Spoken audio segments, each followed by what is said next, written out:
Nurses association की वेतन विसंगतियों को दूर करने हेतु पिछले 17 दिनों से 11 सूत्रीय मांग पूरी करवाने के लिए पूरे राजस्थान में अलग अलग शहरों में आंदोलन जारी है। आज भी नर्सेज एसोसिएशन के पदाधिकारी और सदस्यों ने मुख्यमंत्री के नाम जिला कलेक्टर को ज्ञापन सौंपा। नर्सेज एसोसिएशन के प्रदेश अध्यक्ष खुशीराम मीणा ने बताया कि संघर्ष समिति ने निर्णय लिया कि प्रांतीय संघर्ष समिति के निर्देशानुसार 11 सूत्रीय मांग पत्र का ज्ञापन मुख्यमंत्री के नाम कलेक्टर के माध्यम से प्रेषित किया जाएगा। उसके बाद भी मांगे नहीं माने जाने पर आगामी 24 अगस्त जयपुर में महापड़ाव और कार्य का बहिष्कार अनिश्चितकालीन समय के लिए शुरू कर दिया जाएगा। नर्सिंग कर्मियों की मांगे इस प्रकार है: केंद्र के समान वेतन भत्ता, छठे व सातवें वेतन आयोग की रिपोर्ट सार्वजनिक कर उसमें रही विसंगतियों को दूर करने, संविदा एनजीओ नर्सेज को नियमित करने, ट्यूटर एएनएम एलएचवी का पदनाम परिवर्तित करने, यूनिफॉर्म कोड बदलने, स्वतंत्र नर्सिंग निदेशालय की स्थापना, दवाई लिखने का अधिकार, नर्सिंग ऑफिसर एवं सीनियर नर्सिंग ऑफिसर के पद को गैजेटेड करने, नर्सिंग स्टूडेंट्स के भत्तों में बढ़ोतरी सहित 11 सूत्रीय मांग पत्र सम्मिलित हैं।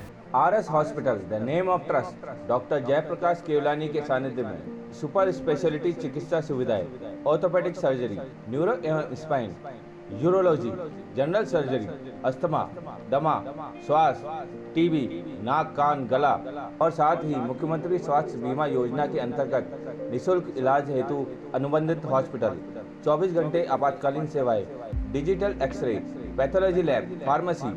आरएस हॉस्पिटल, प्रगति नगर, कोटड़ा, बाबा रामदेव मंदिर के पास, अजमेर। देखिए, हमारा लगातार 17वें दिन से गांधीवादी आंदोलन जारी है और हम गहलोत साहब का धन्यवाद देना चाहेंगे क्योंकि कर्मचारियों का भविष्य सुरक्षित किया है। तो इसीलिए हमने कदम यही लिया कि गांधीवादी आंदोलन जिसमें हम मरीजों की सेवा करते हुए हमारी मांग सरकार तक पहुंचाएं।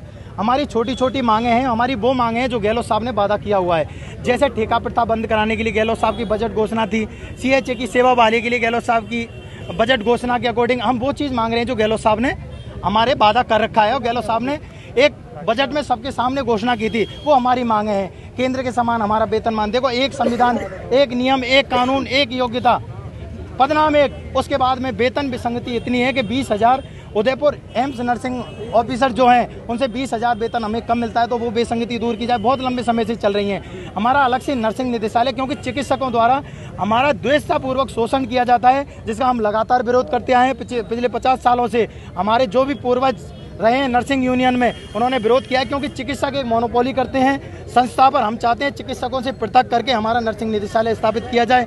हमारी ये मांग है, इनको राज्य सरकार द्वारा संवेदनशील फैसला लेते हुए जल्दी निर्णय ले लेना चाहिए। अगर हमारा सकारात्मक निर्णय नहीं आया तो हम 24 तारीख बाद कार्य बहिष्कार महापड़ाव करेंगे, जिसकी समझ जवाबदारी राज्य सरकार की होगी। राजस्थान के समस्त नर्सेज के आर्थिक और सामाजिक हितों की रक्षा के लिए राजस्थान के सभी नर्सेज ने मिलकर राजस्थान के 3 प्रमुख संगठन, Rajasthan nurses association, Rajasthan nurses union, Rajasthan राज्य नर्सेज एसोसिएशन ने मिलकर के एक संघर्ष समिति का गठन किया। पूरे राज्य की नर्सेज की सहमति से नर्सेज की विगत काफी समय से मांगे लंबित हैं। इसमें मूल वेतन भत्ते जो हैं वो दिल्ली, पंजाब, हरियाणा जैसे, बिहार जैसे राज्यों से 10 से 20,000 का वेतन में अंतर है। और हमारे जो अभी यहाँ संविदा पे, निविदा पर जो हमारे नर्सेज भाई बहन काम कर रहे हैं, उनका वेतनमान तो 7,900 रुपये मात्र है, जो कि चिकित्सालय में काम करने वाले वार्ड बॉय और इन सभी से कम है। एएनएम, एलएचवी और नर्सिंग ट्यूटर्स का पदनाम परिवर्तन की एक मांग है हमारी, और भी विभिन्न सारी मांगे हैं, जिसमें कुछ मांगे आर्थिक हैं, कुछ मांगे गैर वित्तीय हैं।